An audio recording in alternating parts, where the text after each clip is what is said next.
முருகப்பெருமானுடைய வேல் இருக்கிறது. இந்த வேல் பார்த்தீங்கன்னா கூர்மையாக இருக்குது, அகன்று இருக்குது, ஆழமாக இருக்குது.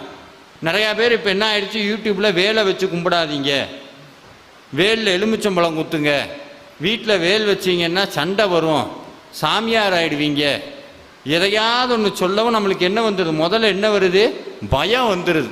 ஐயோ வீட்டில் வேல் வைக்கக்கூடாதாம்ல அப்படி. வேல் சாமி கருப்பசாமியினுடைய அருவாலை நம்ம பூஜை பண்ணுறதில்ல, கரெக்டாக கருப்பசாமியோடையே தான் கும்பிட்றோம். அம்பாளுடைய திரிசூலத்தை மட்டும் வீட்டில் வச்சு கும்பிட்றது கிடையாது.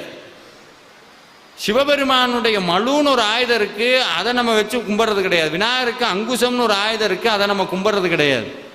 ஆனால் உள்ள தெய்வங்கள்லையே முருகப்பெருமானுடைய ஆயுதம்னு சொன்னாலும் அது ஆயுதம் கிடையாது, சாட்சாத் முருகப்பெருமான் தான். நீங்கள் சிக்கலுக்கு போனீங்கன்னா வேல்